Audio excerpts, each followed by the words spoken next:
Winter killed my garden 3 years in a row. I tried everything: blankets, plastic covers, even store-bought heat lamps. Nothing worked until I discovered these 5 simple steps. Now, my garden survives freezes that wipe out my neighbors' beds without fancy gear and without spending a fortune. Here's the truth. Most gardeners lose over half their plants every winter. Not because it's too cold, but because they skip these crucial winterizing steps. But today, you won't be one of them.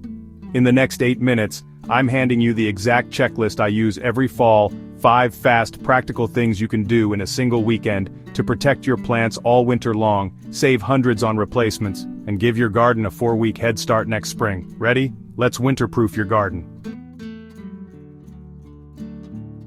Let's start with what winter attacks first: your soil. See, when soil freezes hard, it expands. That expansion crushes roots, breaks up microbe networks, and locks out water. It's like turning your garden into a brick.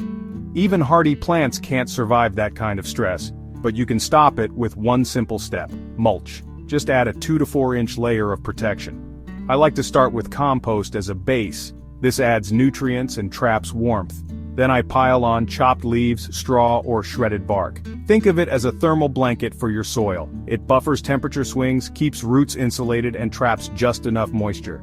Bonus tip: don't mound mulch against stems, leave a little space to prevent rot or mold.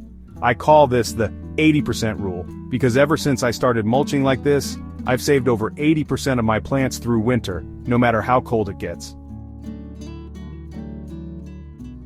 Next up, pruning. I used to leave everything untouched in fall thinking I was being natural. But all I was really doing? Giving disease and pests a winter hotel? Dead or damaged branches become breeding grounds for fungi, rot, and insects that wait for spring to strike. And trust me, once they're in, they're hard to stop. The fix is simple: strategic fall pruning. For herbs like mint, oregano, and lemon balm, cut them back to 2 or 3 inches above the soil. These perennials will rest through winter, then shoot up fresh growth like nothing happened. For woody plants like lavender or sage, remove any blackened or brittle stems. If it's mushy or hollow, it's gotta go. Flowering shrubs are a bit different. Only prune them if they've already bloomed, and only remove obviously dead wood. And always use clean, sharp shears. One cut can make or break a plant's immunity. When I started pruning this way, I noticed a major difference. My plants came back faster, fuller, and healthier. It's like giving your garden a clean slate, and it's one of the easiest things you can do. Now let's talk about watering, because believe it or not, more plants die from too much water in winter than from the cold itself. Here's what happens. In cool temperatures, water doesn't evaporate like it does in summer. It lingers in the soil. That means roots sit wet, and wet roots invite rot, fungus, and suffocation. So what do? Adjust your watering schedule with the season. First, only water when the top inch or 2 of soil is dry. You can use a cheap moisture meter, or just stick your finger in the dirt. If it feels cool and moist, skip it. Next, water early in the day. This gives time for any excess moisture to absorb before nighttime temps drop and freeze it. And finally, if you're expecting heavy rain or snow, hold off. Nature's already taking care of hydration. Trust me, when I made this change, root rot vanished from my garden. This one shift alone stopped 90% of my winter losses with potted herbs and leafy greens. Even the healthiest plants can get wrecked by winter wind and frost. I've seen entire rows of lettuce turn to mush overnight, not from cold soil but from exposure. That's why plant protection matters. But here's the good news. You don't need fancy cloches or expensive covers. In fact, I made my own winter shields using stuff I already had in the garage. Here's how. First, take a few wooden stakes or bamboo poles and form a simple tent frame around your plant beds. Next, drape over old bed sheets, burlap, or frost cloth, anything breathable that still traps warmth. And then, weigh down the edges with bricks or rocks so the wind doesn't sneak in. This setup creates a microclimate.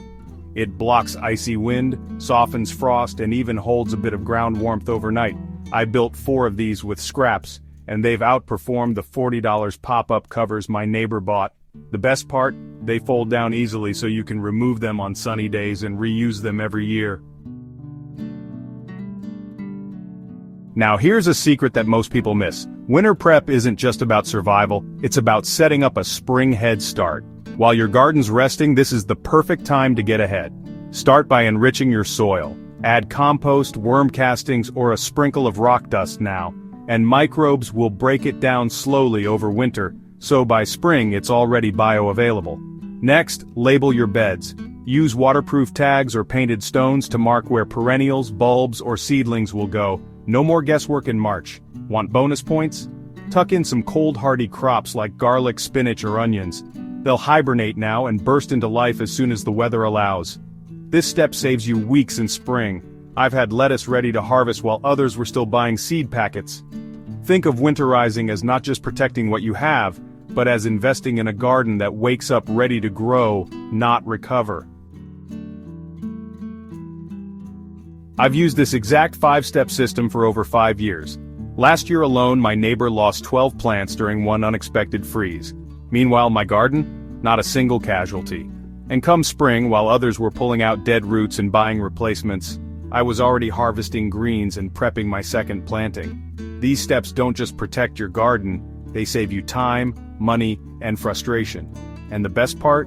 You only need one weekend to do it. So tell me, what step surprised you the most? Was it the mulch trick, the DIY frost covers, or something you've never tried before?